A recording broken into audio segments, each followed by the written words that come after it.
Hello and welcome to Building Brand You, the show where we help you to accelerate your success, getting you more clients, more revenue, more business and more opportunities by unlocking your greatest asset, you. My name is Kim Hamer and I'm an international business coach and serial entrepreneur. This podcast is designed for you to help you unlock what you already have and to give you a whole host of tools and techniques that can help you to accelerate your success by building your own brand you. Hello everyone and welcome to this episode of Building Brand You. Today, I thought I would take you back a few years and give you some pointers that I found really helpful when I first started doing videos. Now, it's a great way to actually get your voice and your face and your conversation out there in the world. Now, up until 3 years ago, I hadn't videoed myself. I'd never done anything on YouTube for myself. Of course, I knew what it was, and I had been interviewed in the media before, but videoing myself, creating my own content on YouTube was something I'd never done. And 3 years ago, I was sitting in a business mastermind when one of the coaches for that mastermind started to talk about the importance of video, and that if we were at all going to be credible, influential and visible out there in the marketplace, then video was the thing to do. Not only from a trust point of view and getting your face out there and having people really get to know your voice, but also from the point of view of how the social media platforms work. There is a huge preference for video over static posts, and that still stays the same. One of the things he issued was a 30 videos in 30 days challenge. I thought, well, this video thing, if I'm a marketer and I'm going to be visible, then best I have a go at this. So I embarked on this 30 videos in 30 days challenge. Often what I see are lots of great tips, and I'm always learning about how to make those things better. But back then, it was all I could do to set my phone up and stand in front of it and try and work out how to speak. So what I wanted to do was today share 4 top tips if you've never really been on YouTube and done a video log or a vlog before. This will help you. So the first thing I want to say is that there are some fantastic advisors and experts all over, particularly on YouTube. But one of the ones that really worked for me was a guy called Justin Brown, and he does this series under the brand of Primal Video. And what he does, he makes it really simple to work with the technology you've got and wherever you are. So I'm going to put a link to Justin Brown Primal Video in the show notes, but this is what it was a great place to start for me. So what's my first tip for new vloggers? I think the first thing is that a lot of us are not used to being in front of the camera. Smartphones are a great place to start because they have great quality, both audio if you use earbuds and from a video point of view. But you can also think about this on a laptop. You can apply these techniques to both of those things. But I was starting with my phone. The biggest thing for me was I didn't know where to look or how much of me needed to be on the screen. So I stuck a little post-it note just near the camera with a pair of eyes on it. And it's something that I do on my laptop now as well. And it reminds me of where to keep looking when I'm filming on my phone. The tendency is to look directly at your phone screen.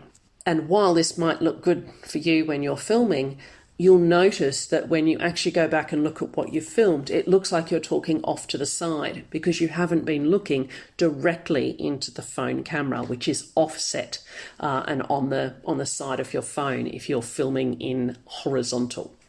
So it's much harder than it looks, and it does take a little bit of practice, but I'd encourage you to get used to filming in landscape rather than filming in portrait. Filming in landscape will give you so many more options, and it really does make a difference to how professional and how watchable I think your video content is. So the second thing is to get into some basic editing sooner rather than later. To be honest, when I started, it all seemed just a bit much for me. But I found through Justin Brown on Primal Video some really great free software that I could load on my phone and do all the editing on my phone. It wasn't fancy, but I could at least start to edit my own videos, which made a huge difference. Now, the thing that editing did for me, it wasn't so much about adding all of the special stuff, all of the bells and whistles, the frills, all of that sort of thing. What it did was make me understand how I came across on video from an editing point of view. There's something about editing that takes the squirminess, I think, away from just simply watching yourself on video.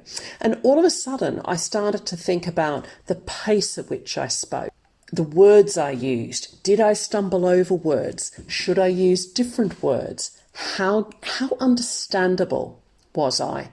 It also made me think about pausing in between sentences.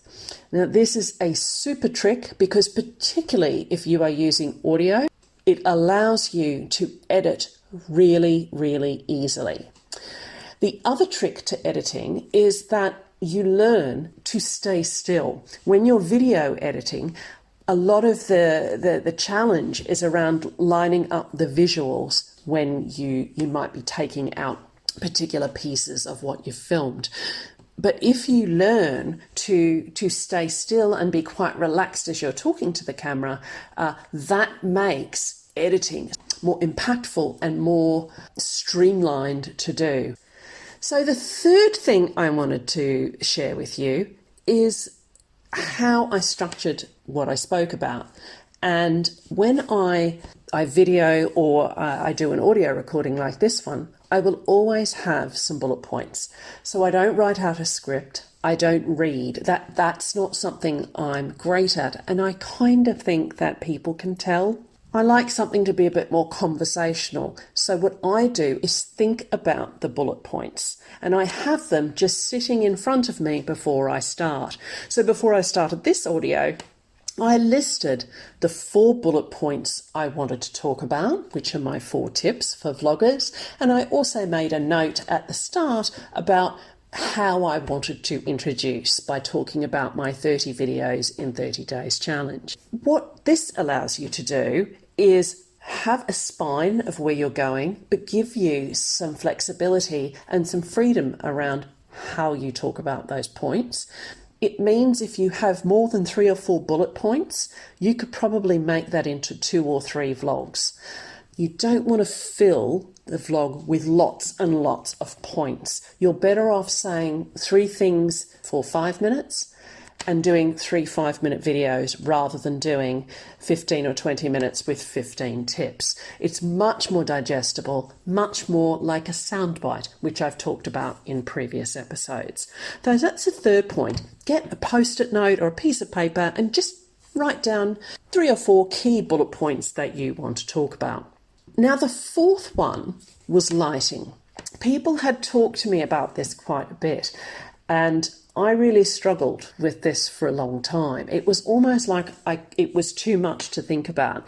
And what I needed to do was get really comfortable with speaking in front of the camera and knowing what I was saying and getting good with that. So my fourth learning on lighting came towards the end of my 30 videos in 30 days challenge. The first thing I was told is that the best light happens next to a window on a cloudy day. It is fantastic lighting, and I do have a skylight in my kitchen, which gives me great lighting.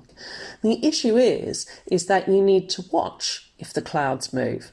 Really early on in my 30 videos in 30 days, I was doing some of the videos outside under the trees, thinking, oh, it's shady. But of course, when the wind blows, The leaves move, and so does the light. So that was a bit of a learning for me.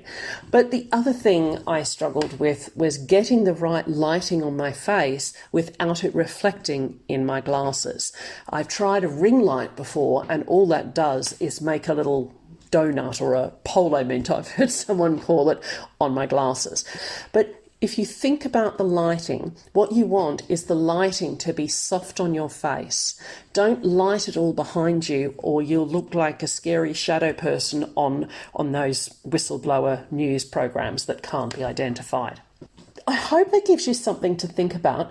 I've done this to get you started. So if you've not done a lot of your own videoing before, these are just some of the things that really helped me to get a bit of a handle on some of the basics and give me some comfort and some confidence. So that's where I'm going to leave you today. Hopefully this has inspired you to have a little bit of a go if you haven't done any videoing on your phone before. And I mean of yourself, not of the dog, not of the park, not of the other people at the party, of you. It does take some time to get comfortable with yourself, but try these 4 points. So the first one was where to look and how to position yourself. The second was think about editing. It will really help you reframe. The third point, get some bullet points in front of you. Don't talk off the cuff, you'll ramble. And if you don't have any bullet points, you might forget where you are and not know what to say next. And then the fourth is about lighting. Light your face, not the room behind you.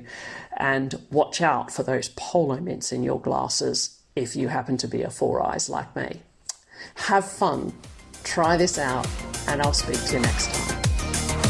Thank you for listening to the Building Brand You podcast. I'm Kim Hamer, and if you've enjoyed this episode, please leave me a 5-star review on Apple Podcasts. Connect with me on LinkedIn, Facebook, Instagram, or Twitter, and for all the latest news and tips, become a member of the brand new Building Brand You Facebook group. I help people to accelerate their success by unlocking their greatest asset.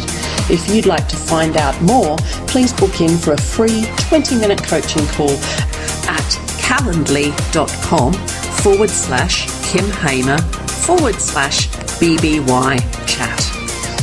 Accelerate your results by unlocking your greatest asset, you.